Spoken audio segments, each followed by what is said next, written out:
Bonjour mes frères, bonjour mes sœurs, partout où vous vous trouvez en ce moment, sur un endroit de la terre qui est en train de me suivre, ou ceux-là qui vont me suivre par après. Si vous écoutez ce message, partagez au plus grand nombre de gens possible. C'est un message qui nous interpelle et qui nous demande de nous préparer, parce que bientôt, le ciel va encore s'ouvrir pour que physiquement, nous y faisons notre entrée. Le Fils de Dieu qui était mort sur la croix pour nous et nous avait promis, c'est-à-dire que je m'en vais au Père vous préparer une place. Lorsque je vais finir à préparer une place pour vous, je reviendrai pour vous prendre. Il nous a fait une promesse qu'il fallait qu'il s'en aille pour qu'il nous envoie le Paraclet, le Saint-Esprit, qui se viendra sur nous. Alors nous serons ses témoins à lui, à Jérusalem, en Judée, en Samarie et partout dans le monde entier. Comme partout où vous êtes, sachez que Dieu veut que vous puissiez devenir ses disciples, les témoins de Jésus-Christ. Mais les témoins doivent être vrais. Nous devons dire des choses qui sont vraies. Mais ce que nous remarquons ces derniers temps, c'est que les gens profèrent des choses qui se montrent être pas vraies. La Bible dit que si vous croyez au Seigneur Jésus-Christ, vous ferez les œuvres que Jésus-Christ a faites et même vous en ferez de plus grandes, parce que je m'en vais au Père. Il nous a donné gratuitement, il veut que nous puissions donner aussi gratuitement. Dieu n'a pas créé les humains aveugles, sourds, muets, impotents, manchots, malades. Dieu a créé l'homme à son image, selon sa ressemblance. Et Dieu a donné à l'homme la terre et toutes les créatures, afin que l'homme puisse dominer sur toute la création, garder, protéger. C'est-à-dire, l'homme doit dominer sur les oiseaux du ciel, sur les animaux, sur les poissons de la mer et sur toute autre créature. Nous savons que nous sommes créés parce que nous avons un commencement. Et nous savons que Dieu a créé toutes choses. Même celui qui ne parle pas à l'église, même celui qui n'a jamais entendu parler de Dieu, il sait que les humains ont été créés. Tout ce que nous savons, tout ce que nous voyons, tout ce que nous ne voyons pas, ont été créés par celui qui nous a créés, que nous appelons Dieu. Ce n'est pas une sensation, non. Dieu est là. Il a toujours été, il sera toujours. Il n'a ni commencement et il n'aura jamais de fin. Il nous a créés à son image, selon sa ressemblance. Quand le Christ allait de ville en ville, de lieu en lieu, faisant le bien, prêchant l'évangile du royaume des cieux, il disait aux gens, le royaume des cieux est proche. Oui, le royaume des cieux est proche. Et puis il a dit un jour à ses disciples, voici le royaume des cieux est au milieu de vous. C'est-à-dire les actes du royaume des cieux. Quand quelqu'un est né de nouveau, il est né de nouveau, il est né dans le royaume des cieux. Parce que nous sommes nés sur la terre avec tout ce que nous connaissons et nous allons quitter la terre.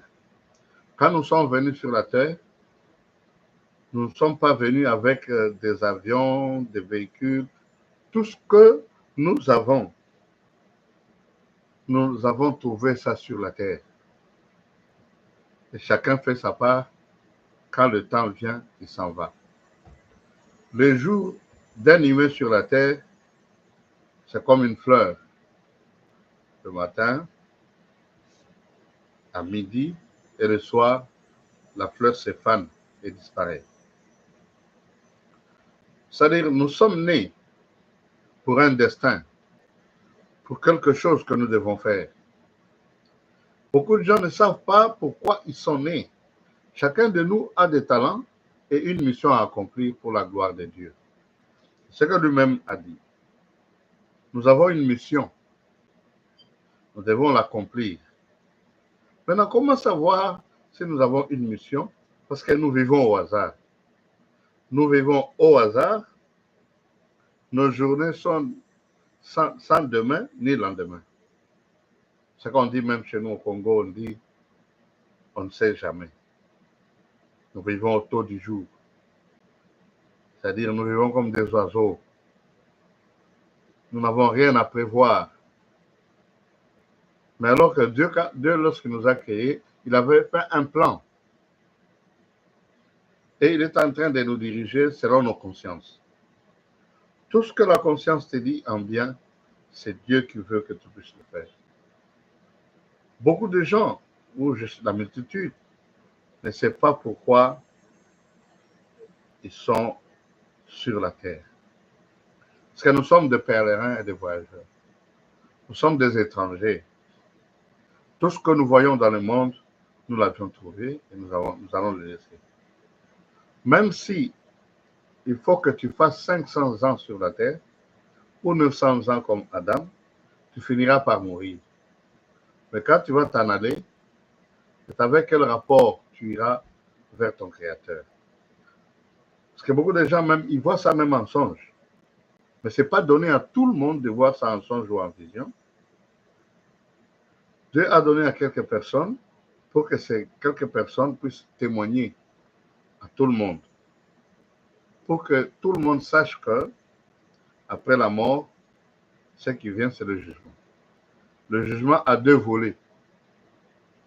Il y a le jugement pour les récompenses et le jugement pour être jeté dans l'enfer, dans l'endroit où est préparé pour les méchants.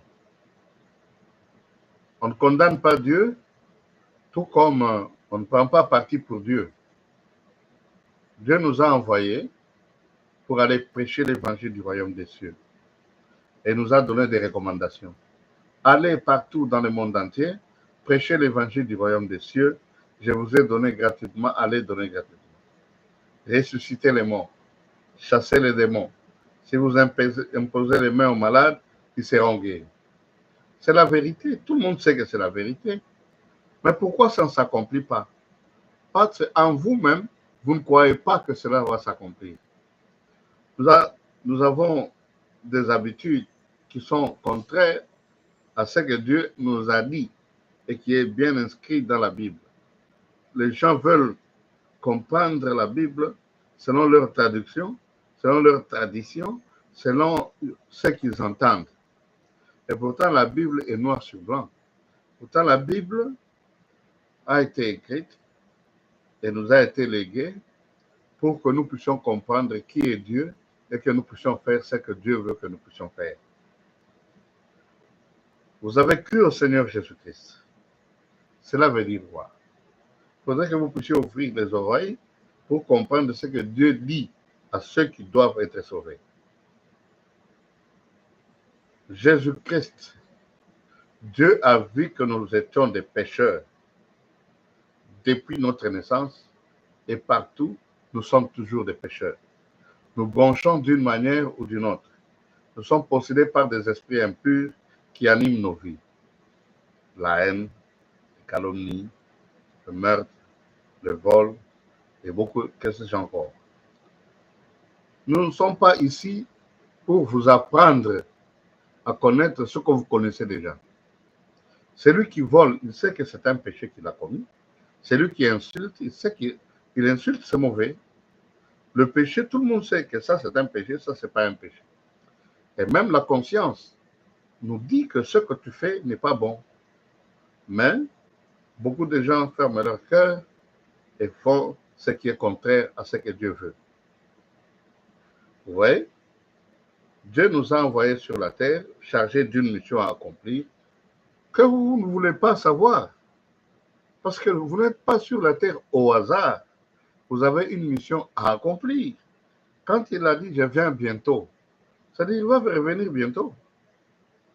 Quand il va revenir, quel rapport allez-vous lui donner?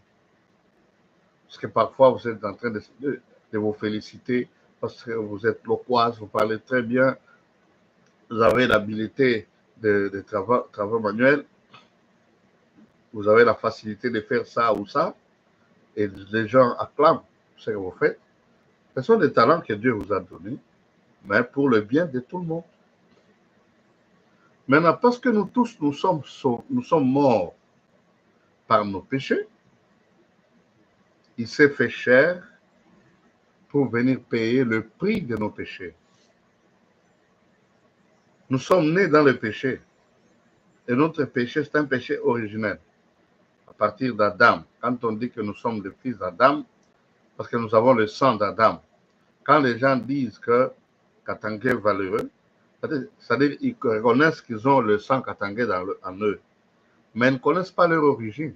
Beaucoup de gens disent ça, mais ils ne connaissent pas leur origine. Nous sommes des pèlerins et des voyageurs sur la terre. Notre séjour sur la terre est éphémère. Et nous sommes ici sur la terre pour une mission. Nous ne sommes pas ici pour nous acheter des maisons, nous acheter des buildings que nous allons laisser. Vous pouvez travailler pendant toute votre vie. Vous accumulez des milliards, mais vous ne serez jamais satisfait. Quand vous allez mourir, un autre va utiliser cet argent et tu ne seras pas là. On peut t'enterrer avec l'argent, t'enterrer avec tes limousines, t'enterrer avec tout ce que tu as, mais tu n'iras pas avec ça au ciel. Ce que tu es en train de faire sur la terre, tu es en train de s'aimer dans le royaume des cieux. Là où Jésus a dit, je m'en vais au Père pour vous préparer une place. Lorsque je serai fini à préparer une place, je reviendrai vous prendre. Mais il viendra prendre seulement ceux qui ont le Saint-Esprit. Quand le Saint-Esprit vient, il va vous convaincre du péché, de la justice de Dieu et de la vérité. Pour connaître la vérité, il faut avoir le Saint-Esprit. Il faut être né de nouveau et comprendre les choses de Dieu. C'est ça la vérité. Et nous attendons l'avènement du Christ. Il nous a promis, il a dit qu'il va revenir. Mais en attendant qu'il vienne, qu'est-ce que toi tu es en train de faire? Parce qu'il nous a dit, allez partout dans le monde entier, prêcher l'évangile du royaume des cieux pour servir de témoignage à eux et aux nations. Nous prêchons l'évangile du royaume des cieux pour servir de témoignage à ceux-là qui nous écoutent. Quel témoignage? Jésus est vivant. Jésus est vivant. Il était mort. Il fut ressuscité le 3e jour. Pour le moment, il nous a envoyé le Saint-Esprit. Il vit en nous. Et c'est le Saint-Esprit qui nous conduit.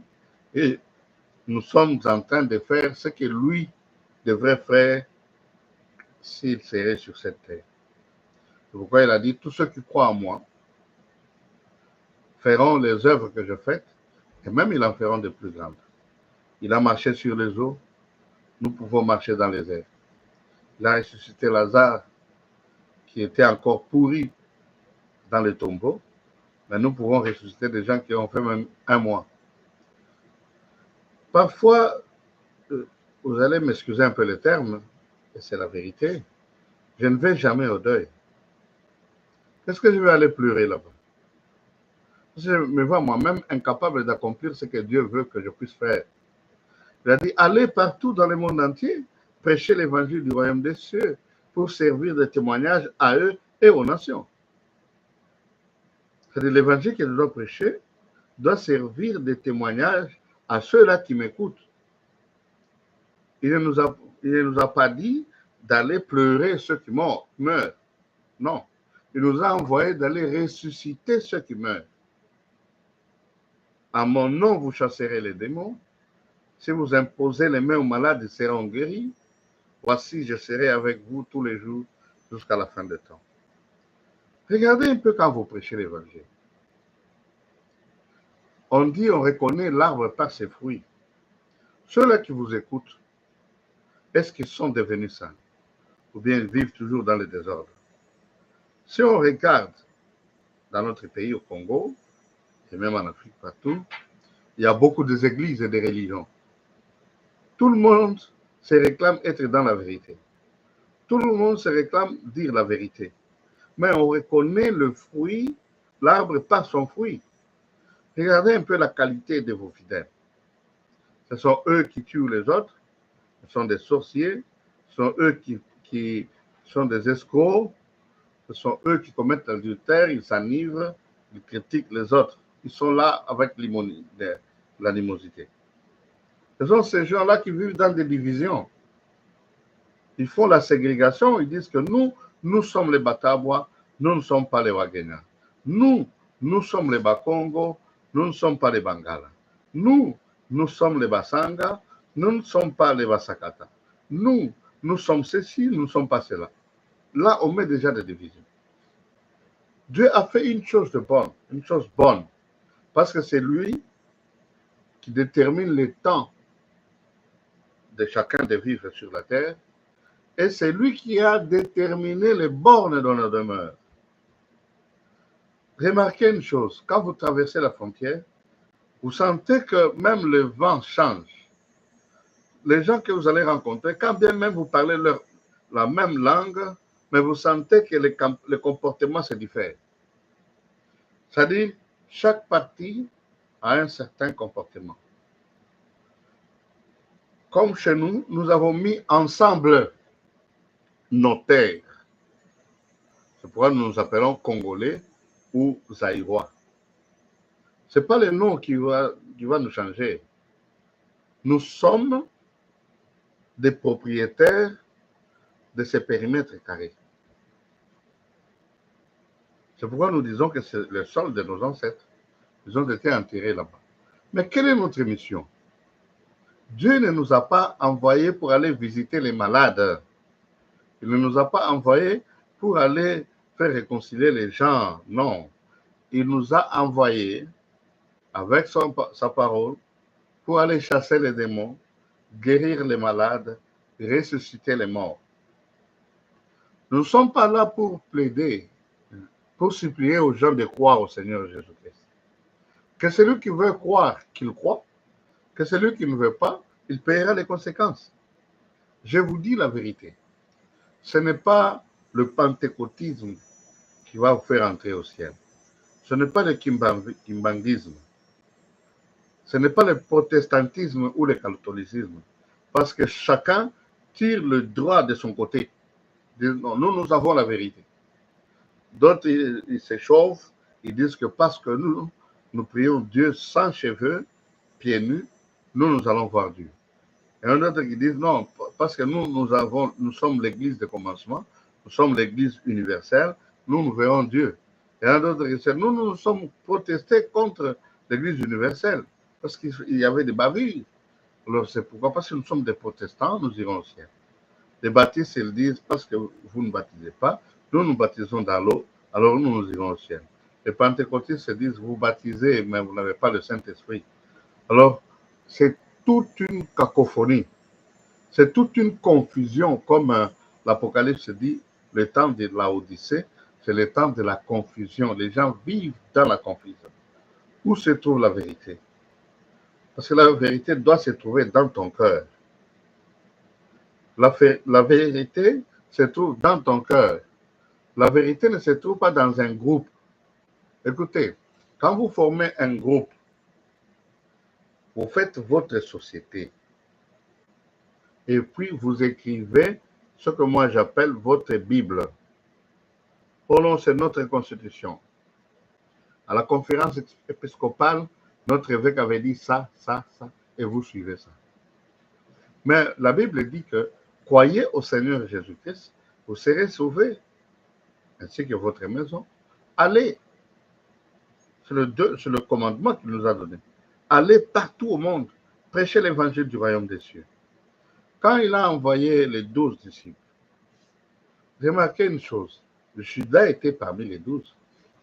Quand ils sont partis, parce qu'ils ont tous obéi au commandement de Jésus-Christ. Dieu ne nous supplie pas pour aller prêcher. C'est à l'impératif, il dit, allez prêcher l'évangile. Veillez et priez. Soyez mes imitateurs. Voilà, c'est impératif que que vous le vouliez ou non, si vous voulez faire la volonté de Dieu, obéissez à l'impératif. C'est-à-dire, allez prêcher l'évangile du royaume des cieux. Quand ils sont partis, quand ils sont revenus, ils étaient très contents parce que même les démons les obéissaient. Ce que vous voyez comme les hommes, les Mikishi, tout ça, ça a toujours existé. Les démons ne meurent pas. Comme l'homme ne peut pas mourir, c'est le corps qui meurt. Mais l'âme, l'esprit retourne à son créateur. C'est là qu'il y aura un problème. Parce que c'est toi qu'on appelle tel, c'est pas ton corps. Ton corps ira dans le tombeau si tu as une chance. Si tu n'as pas de chance, ton corps sera dévoré par les lions, ou bien par les femmes, par les flammes, ou bien ton corps sera dévoré par les lions, ou par le feu, ou dans l'acide. Chacun meurt de sa façon, mais tu sors du corps. Le corps, c'est comme un scaphandre. C'est comme quelque chose que nous portons pour vivre sur la terre. Pour voir sur la terre, il faut que nous puissions avoir les yeux physiques. Pour sentir l'odeur, il faut que nous puissions avoir le nez physique. Pour écouter comme vous m'écoutez, il faudrait que vous ayez les oreilles. Mais ce ne sont pas les oreilles qui écoutent. Il y a ce que nous disons le logiciel que Dieu a mis en vous. C'est-à-dire, il y a des logiciels, ce qu'on appelle intelligence. C'est le logiciel qui fait que quand il y a un bruit, vos oreilles captent ça et le cerveau interprète. Maintenant, Dieu ne nous a pas envoyé d'aller nous enivrer au deuil, d'aller visiter ceux qui sont morts, d'aller visiter les malades, d'aller leur donner la nourriture. S'ils en ont besoin, on apporte la nourriture. Si tu es incapable de faire ce que Dieu a dit, ne le fais pas. Tu attires seulement la colère de Dieu. C'est comme si tu dirais aux gens que Dieu n'existe pas, ce qu'il a dit est faux. Quand quelqu'un meurt, il y a même dans des églises, on dit, on l'a ensorcelé. Mais si on l'a ensorcelé, qu'est-ce que vous faites? Parce que les sorciers sont plus grands que vous. Il y a des gens qui ne dorment même pas dans leur maison. Parce qu'ils voient des fantômes, des apparitions, ils ont peur. Quand on vous dit que cet enfant et cet enfant sont des sorciers, pourquoi est-ce que vous avez peur? Pourquoi vous les chassez? Parce que la Bible dit que dans l'assemblée des saints, les méchants ne peuvent pas résister. C'est le diable qui fuit le Christ. Si toi tu as Dieu partout où tu vas, ceux-là qui ont le diable vont te fuir. C'est ça. Ils vont tenter de te chasser. Si l'esprit ne te dit pas de partir, il ne faut pas y aller. Comme on a dit à Jésus, Hérode a dit, quitte ce lieu, sinon elle va te tuer. Quelque chose comme ça. Est-ce que vous comprenez la réponse de Jésus? Allez dire à ce renard, je travaille aujourd'hui, je travaille demain, je travaille le troisième jour, j'ai fini mon travail et je m'en vais ailleurs. C'est-à-dire, lui, il obéit ce qu'on appelle le timetable de son père. Mais nous ne savons même pas notre timetable. Beaucoup de gens cherchent à aller en Europe. Beaucoup de gens cherchent à aller dans des églises là où il y a un peu d'argent. Beaucoup de gens, ils prêchent sur la dîme, sur les offrandes. Oui, c'est bien. Celui qui offre, Dieu le bénit. Ce n'est pas parce que toi, tu prends cet argent, tu bouffes, qu'il sera béni. Non. Il est béni parce qu'il obéit à la parole de Dieu. Dieu ne nous a pas demandé de payer la dîme. Non, on ne paye pas Dieu. Parce que c'est lui qui nous a tout donné. C'est notre joie, par volonté, nous pouvons donner 1/10, 5/10 ou bien 0. Quand Anania et Saphira ont vendu leur propriété, ils ont dit à Simon-Pierre, voilà tout ce que nous avons vendu. Simon-Pierre a demandé, pourquoi est-ce que vous laissez Satan, pourquoi est-ce que vous acceptez que Satan vous tombe, vous venez tromper le Saint-Esprit? Avant de vendre ses propriétés, c'était à vous. Quand vous l'avez vendu, l'argent vous appartenait. Pourquoi est-ce que vous venez ici pour tromper le Saint-Esprit? Le problème, c'est qu'ils ont trompé le Saint-Esprit. Ce n'est pas parce qu'ils ont donné la moitié, non. Quand Dieu a demandé à Abraham de donner Isaac, il a donné Isaac. Alors Dieu fait un miracle. Il a vu à son côté un bélier qu'il fallait offrir. D'ailleurs, Isaac lui-même lui a dit, voici le bélier est là. C'est-à-dire, il ne faut pas interpréter les choses de Dieu. Il viendra du ciel, Jésus, pour nous prendre. Rappelez-vous de ce que la Bible dit en ce qui concerne ce que les humains, ce que nous voyons en ce qui concerne l'électroaimant. Il faut que la chose puisse avoir les mêmes propriétés que les propriétés de l'électroaimant pour que ça puisse sauter et se coller sur l'électroaimant. Ce n'est pas tous ces gens-là qui sont lourds avec le péché. D'abord, le premier péché, c'est l'incrédulité. Vous dites que vous croyez en Dieu, mais vous ne croyez pas en Dieu. Quand vous avez des problèmes, vous n'avez même pas le temps de prier. Ou quand vous priez par crainte. Vous ne savez même pas que Dieu va vous exaucer. Hein? Quand nous voyons des gens venir nous voir et nous disent, homme de Dieu, regardez-moi un peu. Est-ce que vous n'avez pas quelque chose à me dire? Je dis, bien sûr, j'ai quelque chose à te dire. Est-ce que tu crois au Seigneur Jésus-Christ? Il dit, non, les prophéties. Moi, je dis, non, non. Le plus grand prophète, c'est toi-même. Dieu n'est pas là comme un journaliste pour te dire ce que tu as déjà fait. Oh, tu vois, ton oncle avait fait ceci. Quand ton oncle faisait ça, le diable était là. Et Dieu n'est pas là pour te rappeler ce que ton oncle avait fait ou ton grand-père. Mais toi-même, ta conscience doit te dire ce que tu avais fait comme mal et tu te répands. Nous sommes des pèlerins sur la terre. Nous sommes des voyageurs. Nous rentrons chez nous, d'où nous sommes venus. Mais nous n'allons pas rentrer avec le corps terrestre. Parce que le corps terrestre a été pris de la poussière du sol et doit rentrer à la poussière du sol. Que Dieu vous ouvre l'intelligence de comprendre ce que Dieu nous dit pendant ce temps où nous attendons son avènement. Beaucoup de gens disent, Maranatha, Dieu va revenir. Ils le disent comme ça, sans le croire. Que Dieu vous bénisse. Que Dieu vous bénisse. Si vous avez des questions, vous pouvez me les poser. Demain, à la même heure, nous allons continuer avec le même sujet. Merci et à la prochaine.